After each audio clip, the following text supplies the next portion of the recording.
Hello guys, Hindi education world channel में आपका स्वागत है। चैनल को सब्सक्राइब करें और पसंद आए तो लाइक एंड अपने दोस्तों को शेयर ज़रूर करें। आज की डिक्टेशन कोर्ट मैटर पर आधारित है। डिक्टेशन 90 शब्द प्रति मिनट की गति से बोली जा रही है। डिक्टेशन स्टार्ट होगी कुछ समय बाद।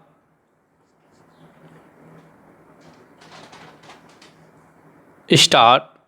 अध्यक्ष महोदय, प्रस्तुत वाद के फाइल किए जाने के तुरंत बाद सिविल प्रक्रिया संहिता के आदेश 30 नियम के अधीन प्रतिवादियों की ओर से आवेदन फाइल किए जाने पर वादी फर्म के भागीदारों के नाम वादी फर्म की ओर से घोषित कर दिए गए थे। घोषणा में सत्यवती के नाम का उल्लेख वादी फर्म की एक भागीदार के रूप में नहीं किया गया था। जहां तक इस प्रश्न का संबंध है कि वादी फर्म के लाभों के अंश का हकदार कौन होगा और उसकी आस्तियों के अन्य हकदार कौन होना चाहिए, वादी फर्म के भागीदारों के लिए एक मुख्य विषय है।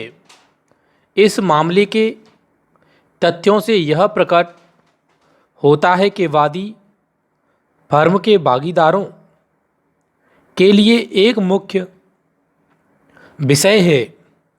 वादी फर्म के भागीदार आपस में इस बात के लिए सहमत हो गए थे कि जहां तक वादी फर्म के लाभों और आस्तियों के 4 आने के अंश का संबंध है, शशि कुमार ही उसके लिए हकदार होगा।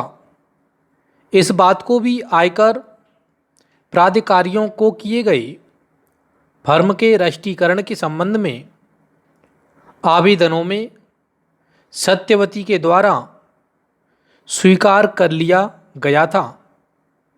हमारी राय में उन प्रतिवादियों द्वारा जिससे धन का दावा किया गया है, यह दलील दी जाना पूर्ण रूप से अमान्य होगी कि यद्यपि सत्यवती और साथ ही साथ दूसरे भागीदार इस बात का दावा करते हैं कि वह व्यक्ति सत्यवती नहीं थी बल्कि उसका पुत्र शशि कुमार था, जो कि भागीदार में 4 आने के अंश का हकदार है, तो भी इस विषय में न्यायालय को यह अब निर्धारित करना चाहिए कि सत्यवती उस अंश के लिए हकदार थी। वादी फर्म और प्रतिवादी फर्म के बीच उपर्युक्त संदर्भ में जो अंतर है उसकी अवहेलना नहीं की जानी चाहिए।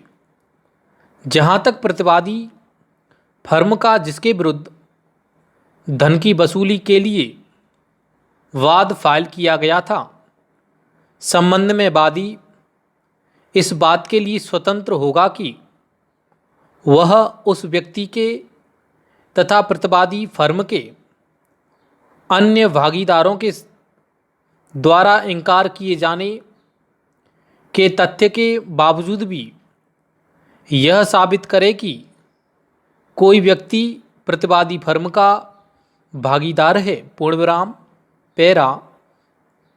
एक मामले में उच्च न्यायालय ने निष्पादन करने वाले न्यायालय से असहमति व्यक्त करते हुए अनुपातिक वितरण का आदेश पारित हो जाने के पश्चात निर्णीत ऋणी की संपत्ति में प्रत्यर्थी राज्य का हक और दावा स्वीकार कर लिया।